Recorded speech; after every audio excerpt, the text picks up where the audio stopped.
Sunday মানে হচ্ছে special কিছু রান্না। আজকে তোমাদের সাথে আমি ইলিশ ভাপা রেসিপিটা শেয়ার করবো যেভাবে আমি করি। দেখো এটা হচ্ছে ইলিশ মাছ, একটু বড় বড় পিস করে নেওয়া হয়েছে।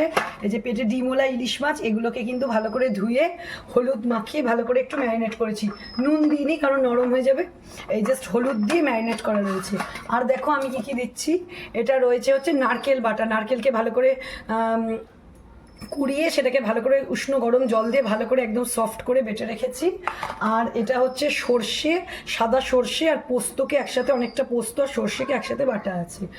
আর এগুলো হচ্ছে কাঁচা লঙ্কা, এর মধ্যে একটু কাঁচা লঙ্কা দিয়েও বাটা আছে, আর কটা গোটা কাঁচা লঙ্কা পেট চিড়ে রাখা আছে। আছে একটু হলুদ আর চিনি, আর নুন আর সর্ষের তেল, যেটা মাস্ট। তো আমি কীভাবে করি তোমাদেরকে দেখাই।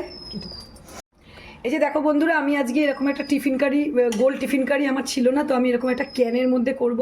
ক্যানেও খুব সুন্দর হয়। তো আমি আগে একটু, এই যে দেখো ক্যানের তলায় একটুখানি সর্ষের তেল মাখিয়ে নেবো। যে খুব অল্প একটু সর্ষের তেল আমি ক্যানের মধ্যে একটু মাখিয়ে নিচ্ছি ভালো করে গাগুলোতে। যেই কৌটোতেই কেন না কেন বন্ধুরা একটু সর্ষের তেল মাখিয়ে নেবে, তাহলে ভাপাটা খুব সুন্দর হবে।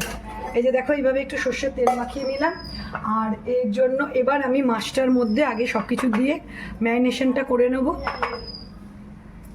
বন্ধুরা দেখো আমি সব রকম মশলা দিয়ে ম্যারিনেশন করে নিয়ে রেখেছি, আর অল্প একটু মশলা রেখেছি ওপর দিয়ে দেবো বলে, আর কাঁচা লঙ্কা কুচোটা রেখেছি, কাটা কাঁচা লঙ্কাগুলো। এই যে দেখো আমি ভালো করে এগুলোকে ম্যারিনেট করার সঙ্গে সঙ্গে একটু সর্ষের তেল দিয়ে দেবো।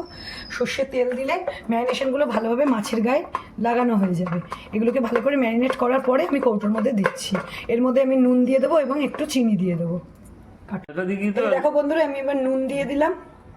এই যে দেখো বন্ধুরা, এবার আমি কৌটোর মধ্যে একটা একটা করে মাছ খুব সাবধানে বসিয়ে দিচ্ছি। এই মাছগুলোতে বেশিরভাগই ডিম আছে, ডিমওয়ালা ইলিশ, এর জন্য মাছগুলোকে মোটা মোটা লাগছে। খুব সাবধানে মাছগুলোকে বসাতে হবে।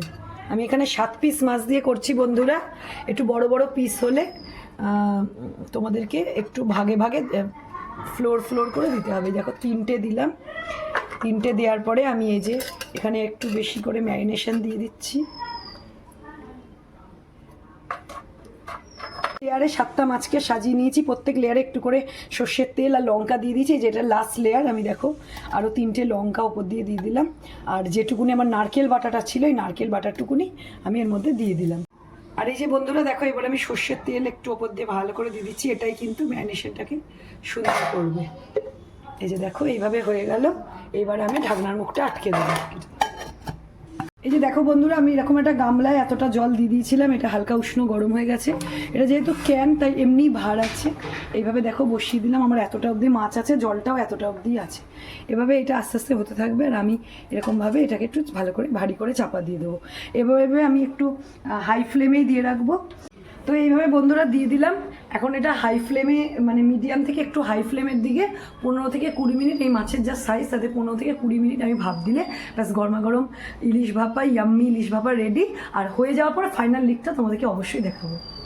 যে বন্ধুরা আমার প্রায় 20 মিনিট বলে আমি খুলে দেখেছিলাম, আমি আরও 10 মিনিট দিয়েছি যেহেতু মাছগুলো একটু বড়। এই যে দেখো এখন একদম রেডি।